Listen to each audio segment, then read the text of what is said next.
Hello friends, welcome back to my channel. Last வீடியோவில் உங்கள் sleeping பொசிஷனை வச்சு உங்களோட பர்சனாலிட்டியை சொல்ல முடியும்னு பார்த்தோம். இன்றைக்கி நம்ம வீடியோவில் உங்கள் ஹேண்ட் ரைட்டிங் வச்சு கூட ஒருத்தரோட பர்சனாலிட்டியை சொல்ல முடியுமா? வாங்க நம்ம வீடியோக்குள்ளே போகலாம். எழுதும்போது உங்களோட லெட்டர்ஸ் எந்த விதமான ஸ்லாண்டிங் லெட்டர்ஸாக இல்லாமல், அதாவது சாய்வாக இல்லாமல் ஸ்ட்ரைட்டாக பார்த்த மாதிரி இருந்தது அப்படின்னா, நீங்கள் எந்த மாதிரி சுச்சுவேஷன்லேயும் யாரோட எமோஷன்ஸ்க்கும் இம்பார்ட்டன்ஸ் கொடுக்காம ஸ்ட்ரைட் ஃபார்வர்டாக லாஜிக்காகவும் ப்ராக்டிக்கலாகவும் தான் திங்க் பண்ணுவீங்களாம்.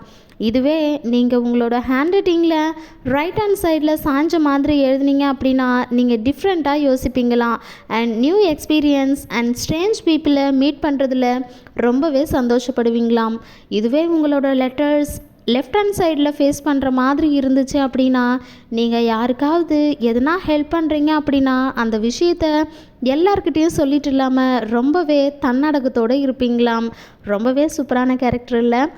நெக்ஸ்ட் பார்த்தீங்க அப்படின்னா, நீங்கள் ரைட் பண்ணும்பொழுது ரொம்பவே ஸ்ட்ரெஸ் கொடுத்து எழுதுறீங்க அப்படின்னா, நீங்கள் எந்த விஷயத்தை எடுத்தாலும் கேர்லெஸ்ஸாக இல்லாமல் ஃபுல் கான்ஃபிடென்ட் அண்ட் ஹோப்ஃபுல்லாக இருந்து அந்த ஒரு விஷயத்தை செய்து முடிப்பீங்களாம். இதுவே நீங்கள் கம்மியான ஸ்ட்ரெஸ் கொடுத்து எழுதுனீங்க அப்படின்னா நீங்கள் ரொம்பவே சென்சிட்டிவான பர்சனாக இருப்பீங்கன்னு சொல்கிறாங்க.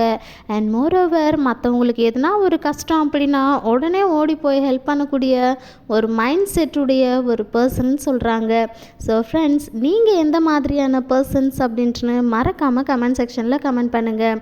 இன்றைக்கி இந்த வீடியோ உங்களுக்கு பிடிச்சிருந்தது அப்படின்னா நம்ம சேனலை சப்ஸ்கிரைப் பண்ணிவிட்டு கூடவே இருக்கக்கூடிய பெல் ஐக்கானையும் கிளிக் பண்ணிக்கோங்க. அப்போ தான் நான் போடக்கூடிய இன்ட்ரெஸ்டிங்கான விஷயங்களோட நோட்டிஃபிகேஷன் உங்களுக்கு வரும். தேங்க்யூ ஃபார் வாட்சிங்.